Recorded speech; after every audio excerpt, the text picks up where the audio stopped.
नमस्कार, मैं डॉक्टर कंचन शुक्ला अपनी स्वरचित कहानियों और कविताओं के चैनल आत्ममंथन में आज आपके सामने अपनी एक स्वरचित कहानी लेकर के हाजिर हुई हूँ।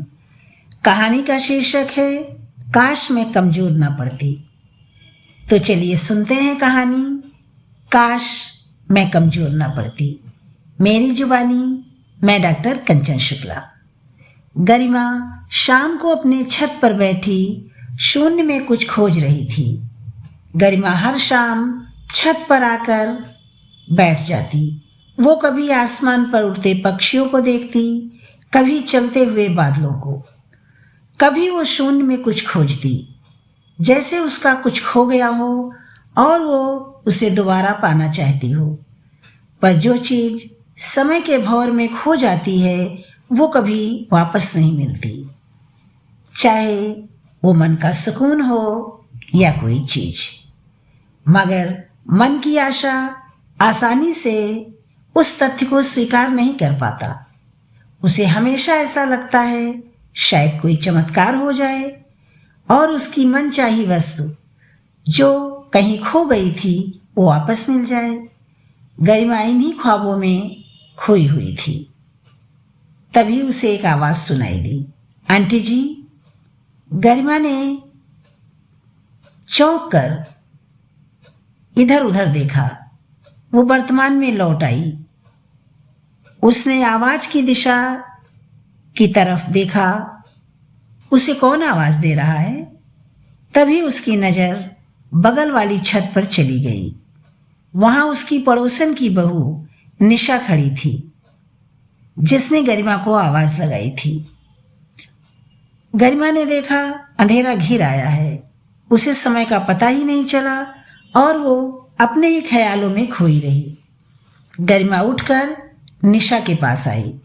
उसने मुस्कुराते हुए पूछा, क्या बात है निशा, तुम मुझे बुला रही थी? निशा ने घबराकर जल्दी से कहा, धीरे बोलिए आंटी जी, नहीं तो कोई सुन लेगा। निशा के चेहरे पर डर साफ दिखाई दे रहा था। गरिमा ने आश्चर्य से उसे देखा। वो ऐसा क्यों कह रही है? अभी वो कुछ पूछती उससे पहले निशा ने कहा, आंटी आप इस नंबर पर फ़ोन करके मेरी सहेली को बता दीजिए वो मेरी ससुराल में फ़ोन करके मुझसे बात करे। उसकी आंखों में आंसू थे। गरिमा ने देखा निशा विनती करते हुए आग्रह कर रही थी। निशा, तुम अपनी सहेली को खुद फ़ोन क्यों नहीं करना चाहती? गरिमा ने ये बात आश्चर्य से पूछी थी। आंटी, मेरा फ़ोन मेरे पति ने तोड़ दिया है, इसलिए मैं फ़ोन नहीं कर सकती, निशा ने दुखी होकर कहा। फिर इधर उधर देखते हुए निशा ने जल्दी से कहा, वैसे मैं आपसे मिलना भी चाहती थी, मुझे आपसे कुछ सलाह लेनी है। मेरे घर वाले अभी थोड़ी देर में शादी में चले जाएंगे, उसके बाद मैं आपके पास आऊँगी। इतना कहकर निशा छत से नीचे उतर गई। गरिमा निशा की बात सुन सोच में पड़ गई। निशा के साथ ऐसा क्या हो गया जो उसे मुझसे सलाह लेने की ज़रूरत पड़ गई? उसके घर वाले तो बहुत अच्छे हैं और उसका पति तो कॉलोनी में सभी से बहुत अच्छे से बात करता है। उसे तो कभी हम लोगों ने ऊंची आवाज़ में बात करते नहीं सुना। फिर उसने निशा का मोबाइल क्यों तोड़ दिया? हो सकता है निशा ने ही ऐसा कुछ किया हो। गरिमा मन ही मन में ये बातें सोचने लगी। गरिमा ने गहरी सांस ली। उसने देखा अंधेरा गहरा गया था। फिर वो भी नीचे आ गई। आज वो घर में अकेली थी। उसके पति अपने दोस्त के बेटे की बारात में दूसरे शहर गए हुए थे। गरिमा अपने खाने की तैयारी में लग गई। थोड़ी देर बाद कालबेल बजी। गरिमा समझ गई निशा ही होगी। उसने दरवाज़ा खोला तो सामने निशा खड़ी थी। गरिमा ने मुस्कुराते हुए निशा को अंदर आने के लिए कहा। निशा जल्दी से अंदर आई। गरिमा ने दरवाज़ा बंद कर दिया। गरिमा ने मुस्कुराते हुए निशा को बैठने के लिए कहा। वो भी उसके पास बैठ गई। गरिमा ने गहरी नज़रों से निशा को देखते हुए पूछा, तुम मुझसे क्या सलाह लेना चाहती हो निशा? आंटी जी, मेरे मम्मी पापा नहीं हैं, ये बात आपको पता ही है। अपने मन की बात मैं किससे कहूँ? मेरे मन में कई दिनों से एक द्वंद्व चल रहा है, उसी विषय में मैं आपसे सलाह लेने आई हूँ। निशा ने बहुत दुखी मन से कहा। तुम्हारे मन में कैसा द्वंद्व चल रहा है? तुम किस विषय पर मुझसे सलाह लेना चाहती हो? तुम अपने मन की बात अपने पति से भी कर सकती हो। गरिमा ने गंभीर होकर कहा। आंटी, मैं इस विषय में अपने पति की सलाह नहीं ले सकती, इसीलिए तो मैं आपके पास आई हूँ। मुझे आप पर पूरा भरोसा है, आप मुझे सही सलाह देंगी। निशा ने धीरे से कहा। ठीक है, पहले तुम अपनी समस्या मुझे बताओ, गरिमा ने निशा को देखते हुए पूछा। निशा थोड़ी देर चुपचाप बैठी रही, जैसे वो कुछ सोच रही हो। फिर उसने धीरे से कहा, आंटी, मैं अपनी ससुराल छोड़कर अपनी सहेली के पास जाना चाहती हूँ। निशा ने सपाट शब्दों में कहा।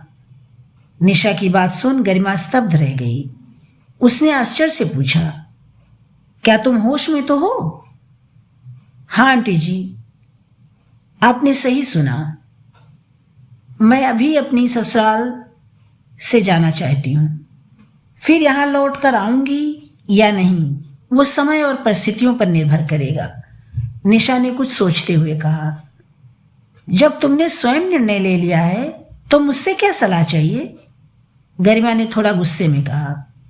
मैंने ससुराल छोड़ने का निर्णय लिया है, पर हो सकता है आपकी सलाह से मेरा निर्णय बदल जाए। निशा ने धीरे से कहा। तुम मुझसे सलाह क्यों लेना चाहती हो? तुम तो मुझे अच्छे से जानती भी नहीं। गरिमा ने गंभीरता से पूछा। आंटी, मैं उम्र में आपसे बहुत छोटी हूँ, फिर भी आपसे पूछना चाहती हूँ, क्या हम जिसे अच्छे से जानते हैं वह हमें सही सलाह ही देगा? इसकी क्या गारंटी है? निशा ने उल्टे सवाल किया। निशा की बात सुन गरिमा निरुत्तर हो गई। फिर कुछ सोचते हुए उसने पूछा, निशा, तुमने मुझे ही क्यों चुना सलाह लेने के लिए? आंटी, जब मेरे यहाँ पूजा थी तब सभी औरतें पड़ोस की सुधा भाभी की बुराई कर रही थी। उनकी सास उन्हें बुरा भला कह रही थी और सब उनका समर्थन कर रही थी, पर एक आप ही थी जिसने कहा था, कभी भी गलती किसी एक की नहीं होती, कोई शुरुआत करता है और कोई अंत करता है। जब तक दोनों की बात आमने सामने न सुनी जाए उसके विषय में हमें कोई निर्णय नहीं लेना चाहिए। ये बात सुनकर मैं समझ गई थी कि आप में सही गलत को समझने की समझ औरों से ज़्यादा है, इसलिए मैं आपके पास आई हूँ। निशा ने कारण स्पष्ट कर दिया। पहले तुम अपनी पूरी बात तो मुझे बताओ, तभी तो मैं कोई सलाह दे सकती हूँ, गरिमा ने कहा। आंटी जी, मेरी शादी को लगभग 2 साल होने वाला है, पर अभी तक मैं इस घर में अपनी मर्जी से सांस भी नहीं ले सकती। जैसा मेरे जेठ और सास चाहते हैं वही करना पड़ता है। 2 दिन पहले तो हद ही हो गई। आंटी जी, मुझसे सब्जी में तेल थोड़ा ज़्यादा हो गया। उसी बात को लेकर जेठ जी लगे उल्टा सीधा बोलने। मेरी सास उनको रोकने के स्थान पर आग में घी का काम कर रही थीं। वो लोग मेरे चाचा चाची को भी सुनाने लगे, तो मैंने भी जवाब दे दिया, तेल ही तो ज़्यादा हो गया है, वो तेल है, जहर तो नहीं है। ये सुनते ही मेरे जेठ ने मुझ पर हाथ उठाने की कोशिश की। उनकी यह हरकत देखकर मैं स्तब्ध रह गई। सासू माँ उन्हें रोकने की जगह कह रही थी, ये मार खाकर ही ठीक रहेगी। उसके बाद मैं चुपचाप अपने कमरे में चली गई। शाम को जब मेरे पति आए तो सासू माँ ने उन्हें मेरे खिलाफ झूठ बोलकर भड़का दिया। मेरे पति ने भी मेरी बात बिना सुने कमरे में आते ही मेरे ऊपर चिल्लाने लगे। बोले, तुमने मेरे भैया को जवाब देने की हिम्मत कैसे की? मैं उनका चेहरा देखती रह गई। जब मैंने अपनी बात उनके सामने रखनी चाहिए तो उन्होंने चिल्लाते हुए मुझे चुप रहने का आदेश दिया और मेरा फ़ोन उठाकर फर्श पर पटक दिया। मैंने उसी समय निर्णय ले लिया था, अब मैं इस घर में नहीं रहूँगी। क्योंकि जिस घर में बहू का कोई सम्मान नहीं और उसका पति भी उसके साथ नहीं है, तो वह किसके भरोसे यहाँ रहे। अगर आज मैं उनके गलत बात के आगे झुक गई तो जीवन भर मुझे अपमान का घूंट पीना पड़ेगा। मेरा यही मानना है। मैंने अपना मन दृढ़ कर लिया है, पर पता नहीं क्यों आप में मुझे अपनी माँ की छवि दिखाई देती है। इसलिए मैंने सोचा एक बार मैं आपसे भी पूछ लूं, कहीं मैं जल्दबाजी में कोई गलत फैसला तो नहीं ले रही हूँ। मैंने सुना है आप भी संयुक्त परिवार में बहुत दिनों तक रही हैं, इसलिए शायद मेरी स्थिति को आप अच्छे से समझ सकें। मैंने यही सोचकर आपसे सलाह मांगी है। मेरे साथ 2 साल से ऐसा ही व्यवहार हो रहा है। मैंने अपनी चाची से इस विषय में बात की थी, पर उन्होंने कहा शुरुआत में सभी के साथ ससुराल में ऐसा होता है, कुछ दिन बाद सब ठीक हो जाएगा। उनकी बात मान मैं सब कुछ सह करती रही, पर कुछ भी बदलाव नहीं हुआ। एक दिन मेरी सहेली यहाँ आई। जब मैंने अपनी स्थिति के बारे में उससे बात की तो उसने कहा अगर तुम सहती रहोगी तो ये लोग तुम पर और जुल्म करेंगे, क्योंकि तेरा पति भी तेरे पक्ष में नहीं है। इसलिए तुम्हें अपने सम्मान के लिए स्वयं लड़ना पड़ेगा, वरना तुम्हारा पूरा जीवन इस घर में एक नौकरानी की तरह गुजरेगा। अपने स्वाभिमान को पाने के लिए तुम्हें अपने पैरों पर खड़ा होना होगा। मेरी सहेली जिस स्कूल में पढ़ाती है वहाँ एक टीचर की जगह खाली है। वो कह रही थी अगर तुम चाहो तो मैं प्रिंसिपल मैडम से बात करके तुम्हें नौकरी दिलवा सकती हूँ। तुमने बीएड किया हुआ है, इसलिए तुम्हें वहाँ नौकरी पर रख लिया जाएगा। मैं अपनी सहेली को बताना चाहती हूँ मैं नौकरी करना चाहती हूँ, इसीलिए मैंने आपको अपनी सहेली का नंबर दिया था। आप उसे बता दें जिससे वह मुझे फ़ोन कर ले। निशा गरिमा को अपने बारे में सब बताकर चुप हो गई। गरिमा बहुत ध्यान से निशा की बात सुनती रही। निशा की बात सुन गरिमा के चेहरे पर गंभीरता छा गई। फिर उसने दृढ़तापूर्वक निशा से कहा, निशा, तुम्हारी सहेली ने तुम्हें बिल्कुल सही सलाह दी है। मेरा भी यही मानना है, जिस व्यक्ति का जैसा स्वभाव होता है वह जल्दी बदलता नहीं है, कुछ अपवाद को छोड़कर। इसलिए यही सही समय है निर्णय लेने का। कुछ वर्षों बाद जब समय तुम्हारे हाथ से निकल जाएगा तो तुम जीवन भर पश्चाताप करोगी। काश मैंने अपनी सहेली की बात मान ली होती, तब तुम कुछ नहीं कर पाओगी। ये मेरा व्यक्तिगत अनुभव है। तुमने माँ समझकर सलाह मांगी है, इसलिए मैं तुम्हें यही कहूँगी, तुम अपने साथ हो रहे अन्याय के खिलाफ आवाज़ उठाओ। हो सकता है तुम्हारे ससुराल वाले तुम्हारे इस निर्णय से डर जाएं कि कहीं तुम्हारे घर छोड़कर जाने से उनकी बदनामी ना हो। जब घर की बात बाहर निकल जाती है तो लोग समाज के डर से भी बदल जाते हैं। तुम अपना निर्णय अपने पति को बता दो। तुम नौकरी करोगी और गलत बर्दाश्त भी नहीं करोगी, नहीं तो तुम इस घर को छोड़कर चली जाओगी, गरिमा ने निशा से कहा। ये सब कहते हुए उसके चेहरे पर एक दर्द भरी मुस्कुराहट भी थी। निशा बहुत ध्यान से गरिमा को देख रही थी। फिर उसने पूछा, आंटी, मुझे आपकी आवाज़ में दर्द सुनाई दे रहा है, क्या आपके साथ भी ऐसा कुछ घटा है? गरिमा ने गहरी सांस लेकर दर्द भरी मुस्कुराहट के साथ कहा, हाँ निशा, मेरे साथ भी ये सब घट चुका है। काश मैंने भी अपने दोस्त की बात मान ली होती तो आज मैं अपने पैरों पर खड़ी होती और मेरी भी अपनी अलग पहचान होती। मैंने लोग क्या कहेंगे ये सोचकर अपने पूरे अस्तित्व को ही बिखेर दिया और स्वयं अपने पैरों पर कुल्हाड़ी मारी। बाद में कोई किसी का साथ नहीं देता। यदि सही समय पर सही निर्णय ना लिया जाए तो जीवन पर्यंत मन में एक क्रिंच चुभी रहती है कि काश मैंने उस समय अपने मन की बात सुनी होती।